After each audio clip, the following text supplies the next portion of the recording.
여러분, 민간 소비가 지금 최악의 길로 나아가고 있습니다.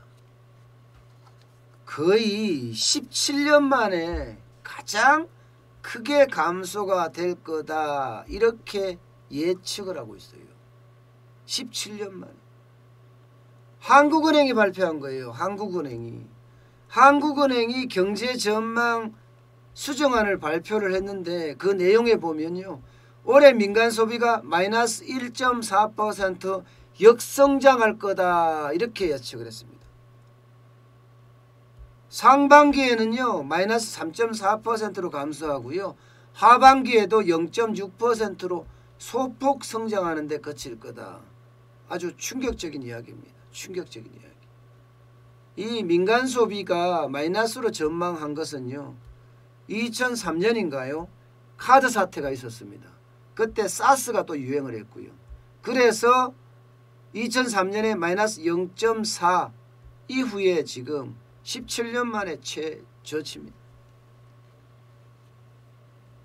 지금 그만큼 소비가 생각보다가는 안 오른다는 거예요. 이게 남대문 시장이거든요, 여기가. 야, 진짜 먹음직스러운 음식들이 천지죠. 그런데 이 남대문 시장도 요즘은요 썰렁하다고 합니다. 썰렁하다고요. 남대문 시장도. 긴급 재난 지원금을 13조 원이나 뿌렸어요. 뿌렸는데도 남대문 시장같이 이렇게 트여있는 시장에 사람들이 안 간다는 거예요. 트여있는 시장이고 몰려있는 시장. 차라리 그 돈 가지고요, 집 앞에 골목식당에서 밖에다 야장 깔고 거기서 소주 한잔 맥주 한잔 혹은 삼겹살에 김치, 그렇지 않으면 뭐 돈가스라도 먹는 그런 상황이라. 그래서 골목 상권은 조금씩 좋아졌다고 합니다. 그러나 이게 전통 상권처럼 이렇게 몰려있는 상권이나 이런 쪽으로 가면 아직까지 약간은 좋아졌다는 말은 듣지만 뭐 크게 더 좋아졌다는 말을 지금 못 듣는다는 겁니다. 여러분, 이게 제가 계속 심각하게 보는 그 이유는요, 소비가 줄어들면요, 소비가 줄어들잖아요. 그러면 연쇄적인 상황이 옵니다. 연쇄적인 상황. 어디까지 연쇄 상황이 오느냐, 이게 자영업자, 영세, 중소기업, 중견기업, 대기업까지 아주 확실하게 옵니다. 확실하게. 자, 지금이요, 요즘 민간 소비 뭐 재난지원금 뿌렸다고 하지만 이거 2000년대 중반보다도 못하다, 뭐 이런 이야기까지 나와요. 2000년대 중반보다도. 2000년대 중반에는 그래도 4%나 기록했습니다. 그러면 이런 남대문 시장이 들썩들썩했다는 거예요. 4% 기록하면. 지금 경제가 뒷걸음질 치고 있다는 걸 단적으로 보여주는 사례가 지금입니다. 2010년까지만 하더라도 2.3%까지 떨어졌어요. 그래도 2.3%나 소비가 성장을 했죠. 이렇게 되면요, 이렇게 되면 민간 소비가 떨어진다 이러면요, 이런 남대문 시장에 있는 전통 시장들, 전통 상가들, 대부분 영세 자영업자나 소상공인 뭐 이런 사람들 있잖아요. 여기요 그냥 직격탄이 된다는 얘기. 직격탄. 매출이 당장 감소를 하니까 직원들은 내보내야 될 거고 이미 다 내보냈지만 말입니다. 그나마 남아있는 직원까지도 내보내야 돼. 그래서 또 버틸려고 하면 자영업자 대출 받아야 되고, 이 대출을 받으면 또 그만큼 자영업은 어려워지는 거고요.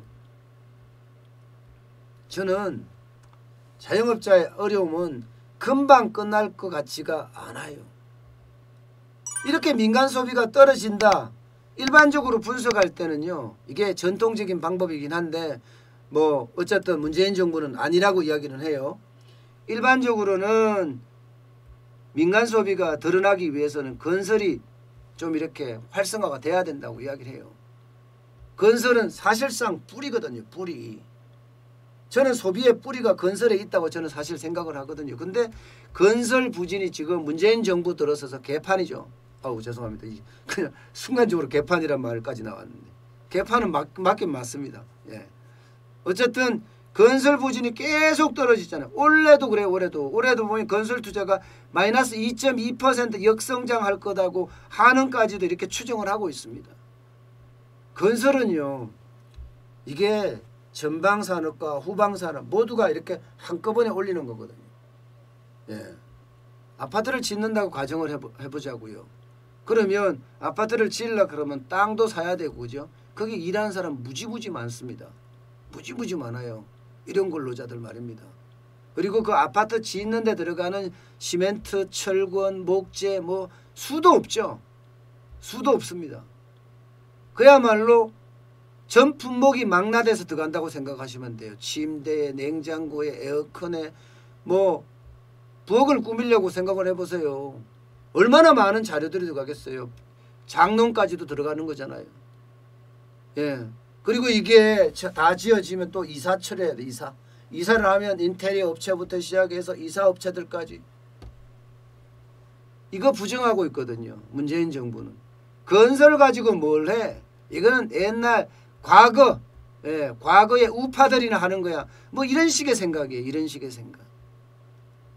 그러니까 이번에 55만 개 그 일자리 창출할 때도요. 그 건설 인력이 포함이 안 돼 있어요. 참 웃기죠. 이게 어떤 좌파가 하든 우파가 하든 이게 중심이 아니고 우리 국민들이 좀 더 잘 살 수 있는 방법 이런 걸 찾아서 항상 생각을 해야 되는데 그렇지 못하다는 게 참 안타깝습니다. 예. 대한국인이라고 하는 한국 사람들 남한 인구는 5천 한 2,300만 되고요. 북한까지 따지면 한 7천만 8천만 돼요. 예. 이 작은 민족이 전 세계의 어떤 경제 규모로 보면 10위를 지키고 있고 엄청난 일을 하는 거예요. 그것은요. 모두가 일치 단결을 했기 때문에 가능했던 일이었습니다. 가능했던 일이었어요. 지금처럼 편가르기 하고 예, 좌파가 가르고 우파 가르고 대기업 가르고 중소기업 가르고 예, 이렇게 갈다가는요. 결국은 편가르기에 또 한 번의 구한말 같은 치욕적인 삶을 살 수도 있습니다. 우리는. 지금 위기예요. 위기. 진짜 위기예요. 근데 이런 위기 때 대한민국은 굉장히 잘 발전을 했거든요. 그런 저력을 보여줄 수 있게끔 이 국가의 지도자라는 사람들 있잖아요. 그런 사람들의 어떤 정신개조가 좀 필요한 것 아니냐 이런 생각까지 듭니다. 탕평책 말입니다. 예.